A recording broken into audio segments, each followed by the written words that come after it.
नमस्कार। आज से आरएस टीवी एक और स्पेशल सीरीज शुरू कर रहा है। मौका है हमारे संविधान की 70वीं सालगिरह का। इसे संविधान दिवस के रूप में भी जाना जाता है। 26 नवंबर 1949 को इसी दिन हमने अपने संविधान को औपचारिक रूप से अपनाया था, यानी अडॉप्ट किया था। तो जनाब, मौका है दस्तूर भी। हम आपको ले चलेंगे बीते दौर में, देखेंगे बुनावट इस बेमिसाल सर्वकालिक कृत्य की, टटोलेंगे उन पलों को जिन्होंने इसे गढ़ा, मीमांसा करेंगे उन पड़ावों की जिनसे गुजरकर यह मजबूत और मुकम्मल हुआ। इस सीरीज को हमने नाम दिया है संविधान सफर 70 बरस का। इसकी कई कड़ियां आएंगी, तो शुरुआत करते हैं आज के एपिसोड से, जिसमें संविधान के इतिहास को टटोला गया है। इसमें कुछ बुनियादी जानकारी है और कुछ नई। उम्मीद है इस स्पेशल सीरीज को भी आपका स्नेह मिलेगा।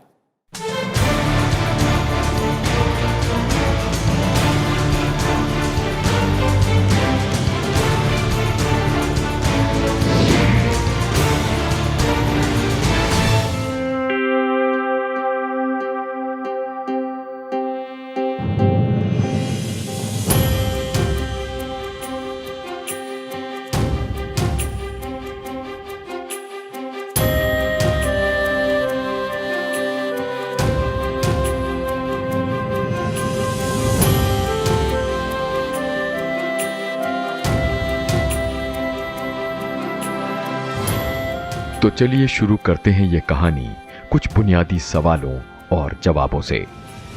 26 जनवरी और 15 अगस्त की गाथा तो हम सब बचपन से पढ़ते आ रहे हैं। हम में से शायद ही ऐसा कोई हो जो इस सवाल में कभी फेल हुआ हो।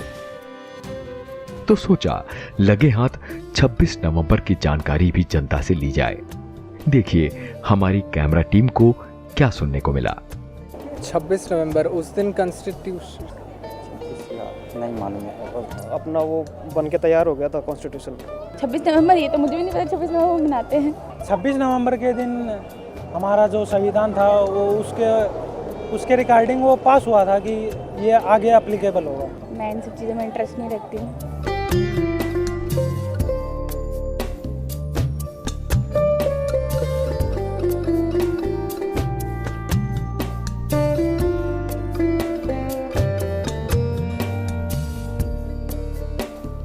क्या आपको पता है कि हमारा मूल संविधान हस्तलिखित है, यानी हाथ से लिखा गया है।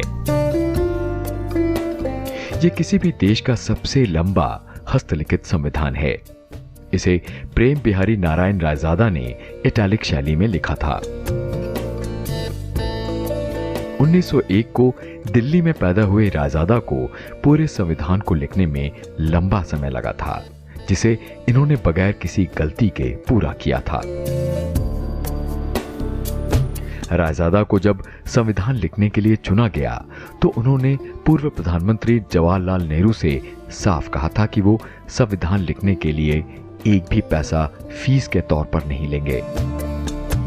पर उन्होंने एक शर्त रखी थी कि मैं संविधान के हर पेज पर अपना नाम लिखूंगा।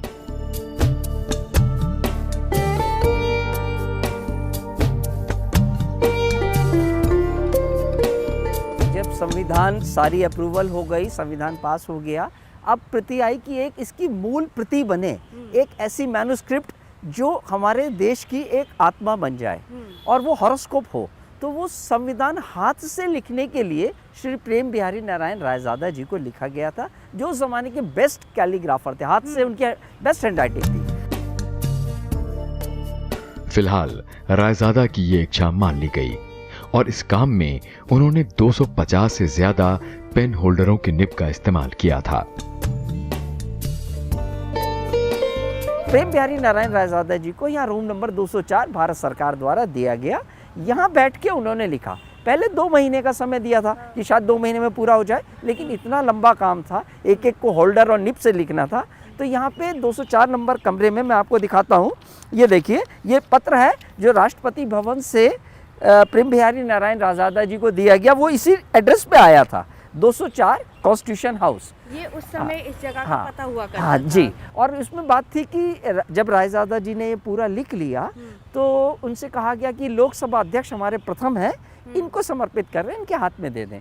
वो बोले नहीं, ये मैं अपने संविधान पीठ के जो अध्यक्ष रहे हैं वो हैं डॉक्टर राजेंद्र प्रसाद, और अब राष्ट्रपति भी हैं, तो संविधान के प्रमुख रक्षक वो हैं, ये उनके हाथ में दिया जाएगा। संविधान की इस मूल लिपि पर हुए इन शानदार अलंकरण को देखें। इनके हर स्ट्रोक्स में आपको शांति निकेतन की छाप नजर आएगी। इन्हें उकेरा था मशहूर चित्रकार नंदलाल बोस और बेहर राम मनिहार सिन्हा ने। इन पन्नों पर भारतीय इतिहास से जुड़े तमाम अनुभव, लक्ष्य और आदर्श रेखांकित हैं। इस कालजयी दस्तावेज पर महात्मा गांधी को छोड़कर उन कई नेताओं के दस्तखत भी देखने को मिलेंगे जो इसे लागू देखने के लिए जीवित नहीं रहे। संविधान को सबसे पहले देहरादून में प्रकाशित किया गया था। इसका फोटोलिथोग्राफ सर्वेक्षण विभाग ने किया था। संविधान की पहली लिखावट हिंदी और अंग्रेजी में थी। इसके अंग्रेजी संस्करण में 1,17,369 शब्द हैं, जिनमें 22 भागों में 444 लेख, 12 अनुसूचियां और 115 संशोधन हैं। भारतीय संविधान दुनिया का सबसे लंबा संविधान है। इसमें एक प्रियम्बल है जिसमें 22 भाग, 448 लेख, 12 अनुसूचियां, 5 परिशिष्ट और 115 संशोधन हैं। संविधान बनाने वाली सभा के हर सदस्य ने 2 प्रतियों पर हस्ताक्षर किए थे, एक हिंदी में और दूसरा अंग्रेजी में। ये सदस्य 308 थे और सिग्नेचर 606। वैसा ऐसा क्यों और कब लगा कि भारत को संविधान की जरूरत है? वैसे तो आप भी मानते ही हैं कि किसी भी व्यवस्था को चलाने और चाक चौबंद रखने के लिए कुछ नियम कायदे जरूरी होते हैं, अनुशासन जरूरी होता है। तो गुणीजनों ने क्या सोचा होगा और बात कहां से शुरू हुई थी? From this, the 26th day of January 1950, India, that is Bharat, shall be a sovereign, democratic republic, and the Union and its component parts, the states, shall exercise all powers and functions of government and administration in accordance with the provisions of the said Constitution.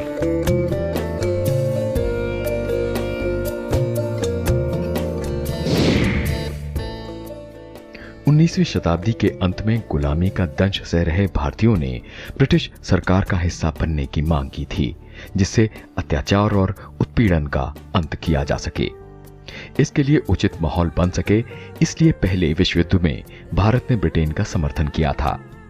बदले में British संसद भारत सरकार अधिनियम 1919 लाई थी, जिसे उसी बरस 23 दिसंबर को शाही मंजूरी मिली थी। इस अधिनियम का असर ये रहा कि देश के कुछ बड़े प्रांतों में दोहरी शासन प्रणाली लागू हुई। स्वास्थ्य, शिक्षा, कृषि और स्थानीय सरकार जैसे विषयों को भारतीय मंत्रियों के एक समूह को सौंप दिया गया था, जो प्रांतीय परिषद यानी प्रोविंशियल काउंसिल को रिपोर्ट किया करते थे। हालांकि सैन्य, रक्षा, विदेशी मामले और संचार वायसरॉय के सीधे नियंत्रण में ही रहे। ब्रिटिश हुकूमत ने यह भी वायदा किया था कि इस अधिनियम की समीक्षा एक विशेष आयोग द्वारा 10 वर्षों बाद की जाएगी। इसी वायदे ने आने वाले वक्त में साइमन कमीशन की जमीन तैयार की, जो 1928 में भारत आया था। साइमन कमीशन ने संवैधानिक सुधारों को देखा और भारत सरकार अधिनियम 1919 की समीक्षा की। साइमन कमीशन की रिपोर्ट 1930 में 2 संस्करणों में प्रकाशित हुई, पर संवैधानिक गतिरोध के चलते इसे अंतिम नहीं कहा गया। इस गतिरोध को खत्म करने के लिए 1930, 31 और 32 में 3 गोलमेज सत्र आयोजित किए गए, यानी राउंड टेबल कॉन्फ्रेंस। इनमें कई भारतीय समुदायों के प्रतिनिधियों ने भी भाग लिया था। ब्रिटिश हुकूमत ने इन सत्रों के आउटपुट के आधार पर व्हाइट पेपर्स यानी श्वेत पत्र जारी किए। इन व्हाइट पेपर्स पर काम करने के लिए एक समिति बनी, जिसमें ब्रिटिश भारत के 20 प्रतिनिधि और 7 भारतीयों ने अप्रैल 1933 से दिसंबर 1934 तक काम किया और उस बरस के अंत तक ब्रिटिश संसद को अपनी रिपोर्ट सौंपी। फरवरी 1935 में एक विधेयक पारित किया गया, जिसे 24 जुलाई 1935 को शाही मंजूरी मिली। यह आधिकारिक तौर पर 1 अप्रैल 1935 को लागू हुआ। हम इसे भारत सरकार अधिनियम 1935 या गवर्नमेंट ऑफ इंडिया एक्ट 1935 के नाम से जानते हैं। 1935 गवर्नमेंट ऑफ इंडिया एक्ट जो है, हमारे जो संविधान का स्ट्रक्चरल बेस जो है वो वही है, और वो तो एक फाउंडेशन बन गया। तो उसके ऊपर जो मकान खड़ा किया है वो और दूसरे कॉन्स्टिट्यूशन से कई चीज़ें हमने ली हैं। पर आजादी की आहट के साथ साथ मुस्लिम लीग और कांग्रेस के बीच तल्खियां इतनी बढ़ चुकी थीं कि बुनियादी मुद्दों पर समझौते की गुंजाइश तक नहीं रही थी।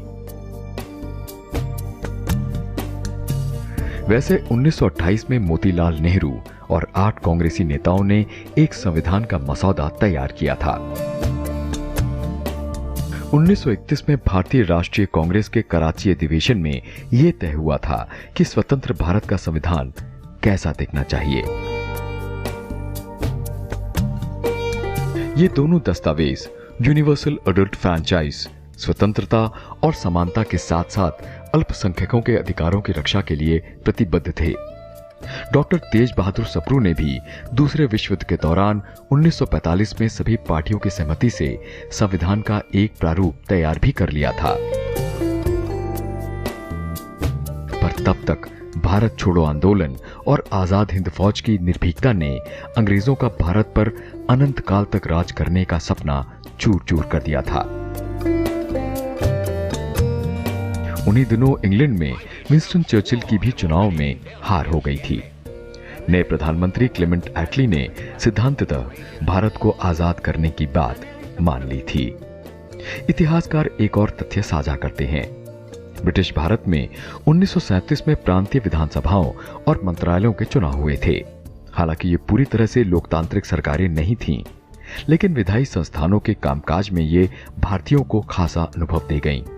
इसका फायदा हमें स्वयं के संस्थानों को स्थापित करने और चलाने में मिला।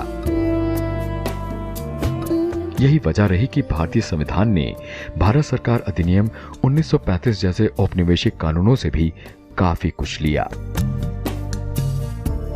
फिलहाल लॉर्ड वेवल 1943 में भारत के नए वाइसरॉय बनते हैं।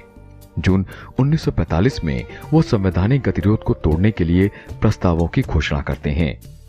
तारीख में इसे वेवल प्लान या वेवल योजना कहा गया। गतिरोध इसलिए था क्योंकि कांग्रेस अखंड भारत चाहती थी, जबकि मुस्लिम लीग भारत का विभाजन चाहती थी। 25 जून 1945 को लॉर्ड वेवल महात्मा गांधी और मोहम्मद अली जिन्ना सहित 21 राजनीतिक नेताओं को शिमला आमंत्रित करते हैं। सम्मेलन विफल होता है क्योंकि मुस्लिम लीग और कांग्रेस अपने मतभेदों को नहीं सुलझा पाते हैं। इस तरह वेवल प्लान भी खत्म हो जाता है। दूसरी ओर दूसरे विश्व युद्ध के बाद ब्रिटेन में नई लेबर सरकार सत्ता में आती है। यह सरकार बिना देर किए भारत को आजाद रखने का इरादा रखती थी और उस उद्देश्य के साथ कैबिनेट मिशन को भारत भेजा जाता है। कैबिनेट मिशन का मकसद भारत में सत्ता के शांतिपूर्ण हस्तांतरण के लिए तरीकों और साधनों का पता लगाना था। एक संविधान बनाने वाली मशीनरी के गठन का सुझाव देना था और अंतरिम सरकार की स्थापना करना था, और इस तरह से प्रस्तावित संविधान सभा अस्तित्व में आती है। इसमें ब्रिटिश भारत से 292 सदस्य और भारतीय रियासतों से 93 सदस्य शामिल थे। संविधान सभा 16 जून 1946 को पहली बार मिलती है। अप्रैल 1947 के अंत तक दूसरी सभा की बैठक होती है। 3 जून 1947 को बंगाल और पंजाब का विभाजन होता है। 14 जुलाई 1947 को राष्ट्रीय ध्वज तिरंगे को प्रस्तुत किया जाता है, जिसका सारी संविधान सभा समर्थन करती है। तो अब तक हमने बात की कि क्यों संविधान जरूरी था। चलिए एक नजर डालते हैं अब अपने संविधान की चुनिंदा खासियतों पर। जान लीजिए कि पिछले 70 वर्षों में इसने तमाम झंझावात झेले हैं और उन्हें फतेह किया है। दुनिया में एक सशक्त पहचान बनाई है। और हां, इसे गढ़ने में 2 बरस 11 महीने और 18 दिन लगे थे। कुछ बात है कि हस्ती मिटती नहीं हमारी, सदियों रहा है दुश्मन दौरे जमाना हमारा।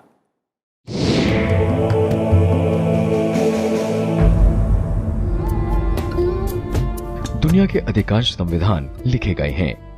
पहला आधुनिक लिखित संविधान अमेरिका का था। दूसरी ओर ब्रिटिश संविधान अलिखित हैं। इसमें रीति रिवाज शामिल हैं। इसकी बढ़ोतरी में रीति रिवाज और रवायतें शामिल हैं। भारत में हमारे पास एक लिखित संविधान है। हमारे संविधान के निर्माताओं ने हर मुद्दे पर अपनी राय स्पष्ट लिखी है। आइए अब जानते हैं अपने संविधान की कुछ खासियतों को। हमारा संविधान दुनिया का सबसे लंबा संविधान है। मूल रूप से इसमें 395 लेख और 8 अनुसूचियां थीं। 1950 के बाद कुछ आर्टिकल हटा दिए गए हैं, लेकिन संशोधनों के माध्यम से कई नए आर्टिकल जोड़े भी गए हैं। हमारा संविधान कठोर भी है और लचीला भी। संविधान का कठोर या लचीला होना संशोधन की प्रकृति पर निर्भर करता है। यदि संवैधानिक कानूनों और सामान्य कानूनों में अलग अलग तरीकों से संशोधन किया जाता है तो ये एक कठोर संविधान है। इसके विपरीत एक लचीले संविधान में संवैधानिक कानूनों और सामान्य कानूनों में उसी तरह संशोधन किया जाता है। The amendments, that is why it provides the necessary vents, when some part of the population feels aggrieved about something or issues like that arise. That is how the amendments have come about. Also, amendments have come about because of certain judicial pronouncements. Also, amendments have come about because law is never static. Law is never static. You look at an issue after 20 years and you feel, oh, this ought to be in the Constitution, or we need to reword this. A dynamic society, a live, progressive, dynamic democracy, this is quite natural in such a context. And also, as I said, our diversity. So, with these amendments, you have only fortified the Constitution, you have also fortified the commitment of the people of India to a united, strong India and to a Constitution which binds all of them. That respect for the Constitution is there because it provides for all of us, it takes care of all of us. Bharat में सरकार का संसदीय स्वरूप है। निचले सदन यानी लोकसभा में बहुमत वाली पार्टी सरकार बनाती है। परिषद के मंत्री लोकसभा के प्रति उत्तरदायी होते हैं। राष्ट्रपति कार्यकारी प्रमुख होता है। हालांकि भारत का संविधान विस्तृत है, लेकिन कुछ महत्वपूर्ण मुद्दों पर मौन भी है। ऐसे मौकों पर स्थापित संसदीय रवायतों या परिपाटी पर निर्भर रहना पड़ता है। भारत एक महासंघ है। इसके तत्व भारतीय संविधान में मौजूद हैं। इसमें लिखित संविधान है, दोहरी राजनीतिक प्रणाली है, केंद्र और राज्यों की शक्तियों के बीच संवैधानिक विभाजन है, स्वतंत्र न्यायपालिका है। ये सभी प्रावधान भारत को एक महासंघ बनाते हैं। मौलिक अधिकारों की गारंटी हमारे संविधान द्वारा नागरिकों को दी गई है। इन्हें संविधान के पार्ट 3 में शामिल किया गया है। ये अधिकार व्यक्ति के नैतिक और आध्यात्मिक विकास के लिए बुनियाद प्रदान करते हैं। इन अधिकारों को आसानी से समाप्त नहीं किया जा सकता। संविधान में 6 मौलिक अधिकार हैं। इनमें समानता का अधिकार, स्वतंत्रता का अधिकार, शोषण के खिलाफ अधिकार, धर्म की स्वतंत्रता का अधिकार, सांस्कृतिक और शैक्षिक अधिकार और संवैधानिक उपचारों का अधिकार। राज्य नीति के निर्देशक सिद्धांत यानी directive principles of state policy, ये सिद्धांत संविधान के भाग 4 में दिए गए हैं। इन्हें लागू करना सरकार का कर्तव्य है। हमारे संविधान में मूल रूप से 20 सिद्धांत थे। 42वें संशोधन अधिनियम 1976 द्वारा 3 और जोड़े गए। आज कुल मिलाकर 23 सिद्धांत हैं। When our constitution makers got down to finalizing our constitution in the final stages in 1949, there were many issues. There were some which they thought, some argued should come within the ambit of fundamental rights. Then the overall opinion was that many of these things ought to be classified differently. So they came to be classified as directive principles of state policy. The thing about this directive principles of state policy is that whatever is listed there is very fundamental to governance. That is the importance of that. They are not under the category of fundamental rights, so they are not enforceable in that sense. But they have a great moral influence. Bharat में न्यायपालिका स्वतंत्र और निष्पक्ष है। शीर्ष पर सर्वोच्च न्यायालय है, इसके मध्य में उच्च न्यायालय और फिर निचली अदालतें हैं।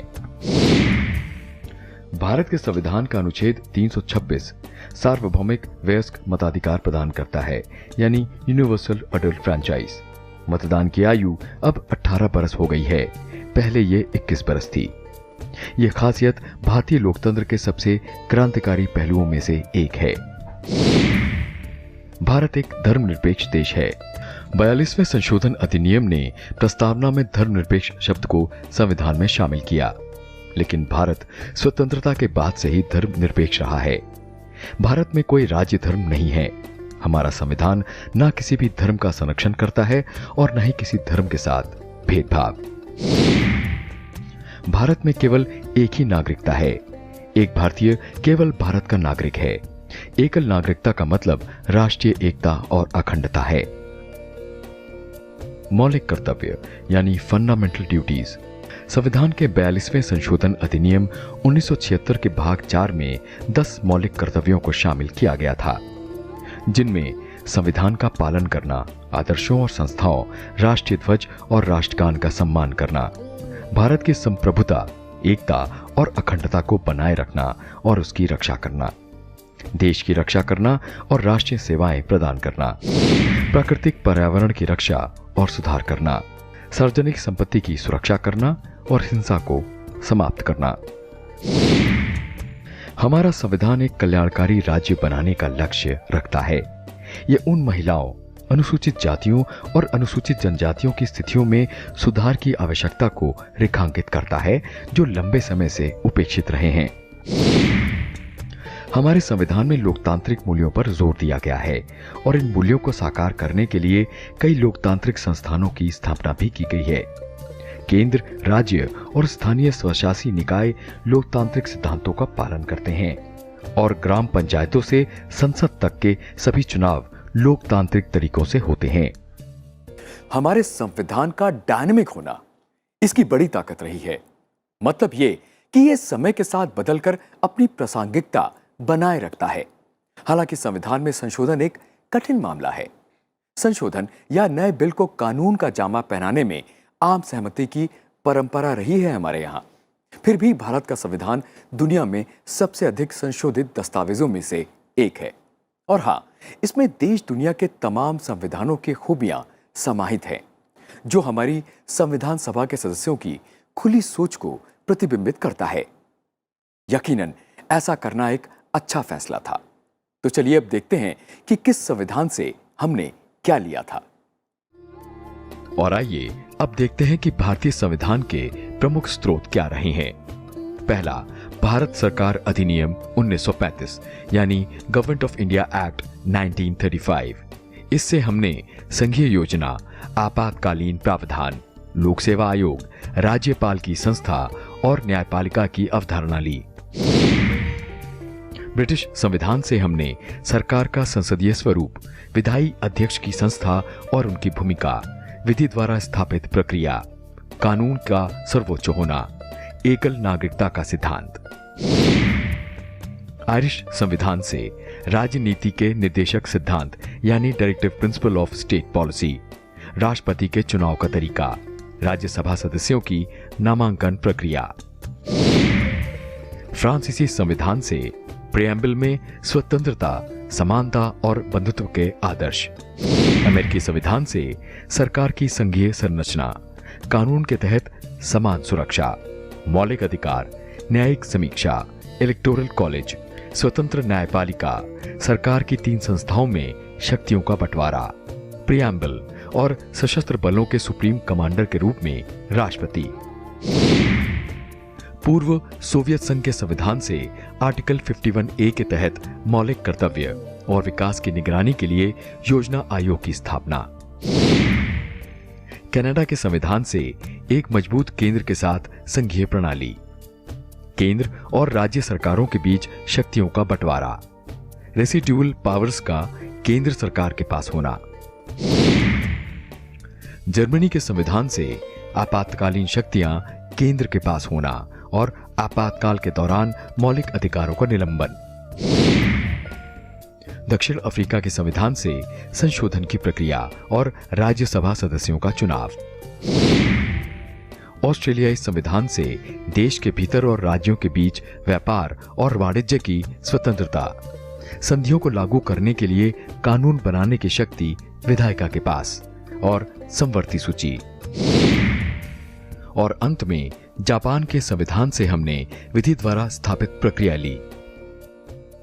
आजादी की लड़ाई लंबी चली थी और आजादी के मतवालों को भीषण हिंसा, शोषण, प्रतिरोध, अपमान और ना जाने क्या क्या सहना पड़ा था। जलियांवाला बाग कांड क्या एक आम हिंदुस्तानी कभी भूल सकता है? इन्हीं कड़वे अनुभवों ने नागरिक अधिकारों के प्रति देश में चेतना जगाई और ब्रिटिश शासकों के खिलाफ चले जन आंदोलनों में इस मुद्दे ने भी अहम भूमिका निभाई थी। वैसे औपचारिक तौर पर मोतीलाल नेहरू कमेटी ने 1928 में जन अधिकारों पर बिल की मांग की थी।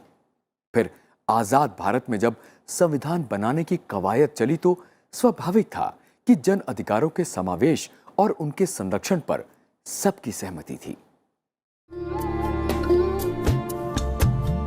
तो उन अधिकारों को सूचीबद्ध किया गया और उनके संरक्षण की खास व्यवस्था की गई। उन्हें मौलिक अधिकार या फंडामेंटल राइट्स का नाम दिया गया।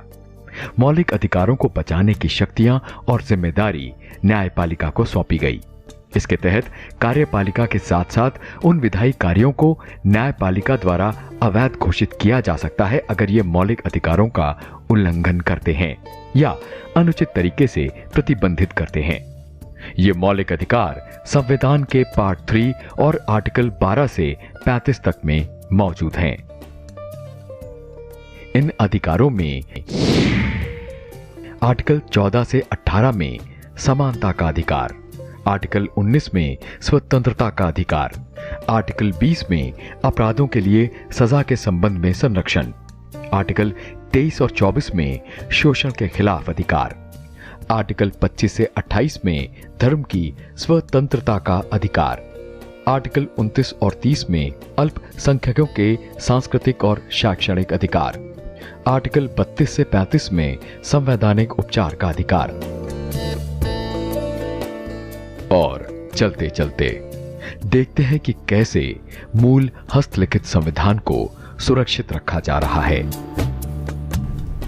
ये स्टार्ट हुआ 1980 से, जब ये मालूम पड़ा कि ये जो ओरिजिनल कॉन्स्टिट्यूशन है, जो हिंदी रिटन है, इंग्लिश में है और हिंदी रिटन जो 2 वॉल्यूम्स हैं, इसमें हल्की सी डिविडेशन स्टार्ट हुई है। और जैसे आपको पता है कि जो पेपर होते हैं वो डिविडेशन होते हैं मॉइस्चर से, माइक्रोब से, पोल्यूशन से। तो तब 1980 में जो यहाँ की लाइब्रेरी की जो लीडर थे उस टाइम पे, उन्होंने एनपीएल डायरेक्टर जो उस टाइम थे उनसे डिस्कस किया कि क्या हम इसको प्रिजर्वेशन के लिए कोई बॉक्सेस बना सकते हैं। तो एनपीएल ने सोचा कि ये बहुत आसान काम है, एक बॉक्स बनाएंगे, उसके अंदर 2 कॉन्स्टिट्यूशन रख देंगे और नाइट्रोजन गैस पास कर देंगे और ये हो जाएगा। लेकिन जो नाइट्रोजन गैस है वो लीक हो जाती है टाइम के साथ। तो जो आप ग्लास बॉक्स देख रहे हैं उसके अंदर एक सीलेंट है जो अंदर की नाइट्रोजन को बाहर नहीं आने देती और बाहर की पोल्यूशन को अंदर नहीं जाने देती। तो साइंटिफिकली ये देखा गया कि बहुत बड़ी चैलेंज है। तो ये प्रोविजन जो था कि ऐसी सील बनाई जाए कि जो नाइट्रोजन गैस आपने अंदर भरी है वो बाहर ना आ पाए। तब एक सेट ऑफ साइंटिस्ट फ्रांस गए थे। जैसे आपको पता है कि जो पेरिस है वो म्यूजियम्स की कैपिटल है, उसमें बहुत सारे आर्टिफैक्ट्स हैं जिनको प्रिजर्व किया गया है।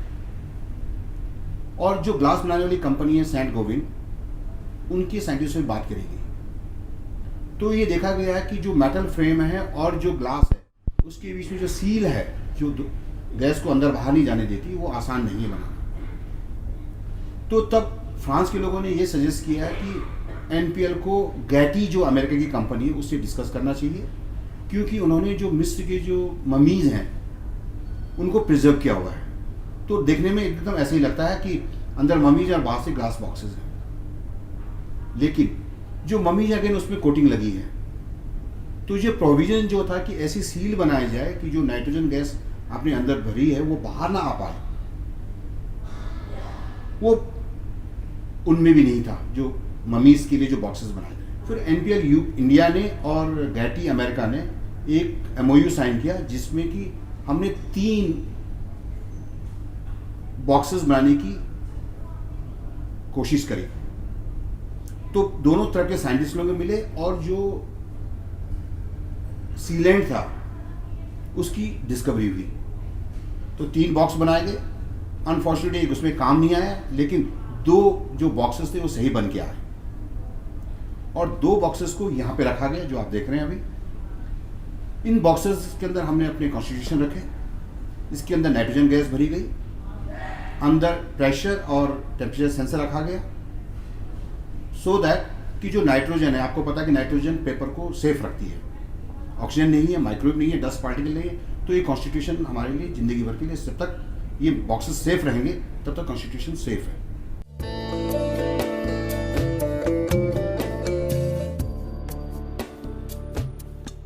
भारत का संविधान बुनना कोई मामूली काम कतई नहीं था। इसे मुद्दतों और बरसों चले नाम अनाम संघर्षों का निचोड़ कहा जा सकता है। इसकी इबारत हमारे पूर्वजों ने अपने खून पसीने से लिखी थी, जिसका मकसद था गुलामी से मुक्ति, स्वराज और एक ऐसी व्यवस्था जो न सिर्फ उन्हें बल्कि उनकी आने वाली हर पीढ़ी को ससम्मान रोटी दे सके, रोजी कमाने के मौके दे सके और देश तथा दुनिया में भारत की समृद्धि और शांति की पताका को फहरा सके। हमारा संविधान, उस पर खींची हर लकीर, हर शब्द उनकी इन्हीं भावना को इंगित करता है। बहरहाल कहानी और किस्से तो तमाम थे, पर वक्त इतना ही था।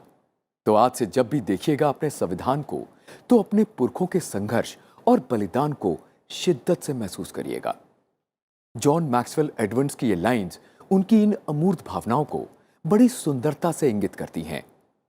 When you go home, tell them of us and say, for your tomorrow, we gave our today.